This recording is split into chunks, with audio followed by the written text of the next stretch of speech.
Happy Friday and happy Thanksgiving, Yetis and Yeti parents. Thanks for joining me for another Principal's Message.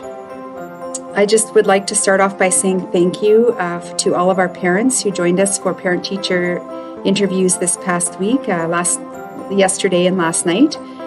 We had a great turnout of parents, and we really appreciated being able to connect with you and talk about your children. To have a little bit of an update, not really, but as you know, the government came out with some announcements this week regarding schools and the response to COVID positive cases and things like that. And I just need to tell you that we are receiving information as it comes to us.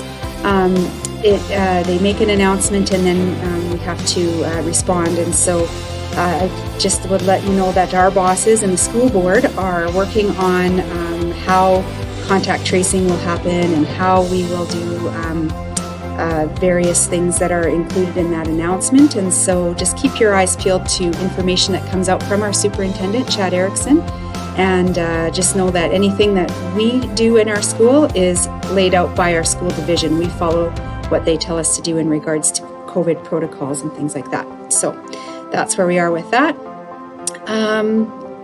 Before I end this video, and I will have a few pictures to follow, I wanted to share a story with you.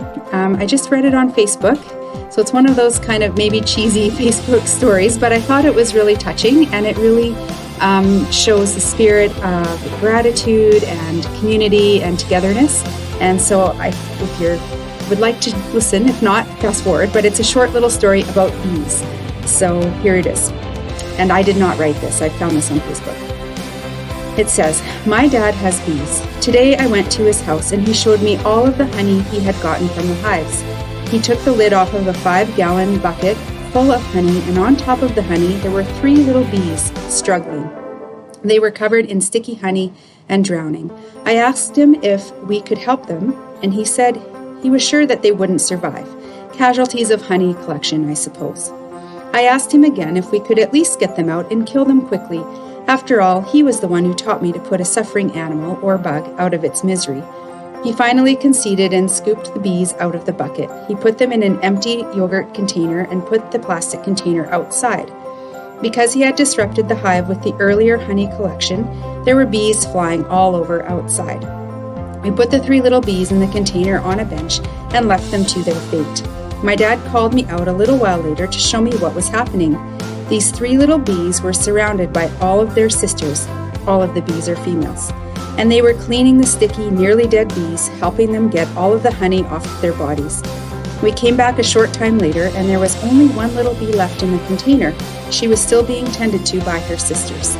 When it was time for me to leave, we checked one last time, and all 3 of the bees had been cleaned off enough to fly away, and the container was empty. Those 3 little bees lived because they were surrounded by family and friends who would not give up on them, family and friends who refused to let them drown in their own stickiness, and resolved to help until the last little bee could be set free." And then it finishes off by saying, "Bee sisters, bee peers, bee teammates." And we could all learn a thing or two from these bees. Be kind always. I just really love that little story. It's written by Sherry Christie on Facebook.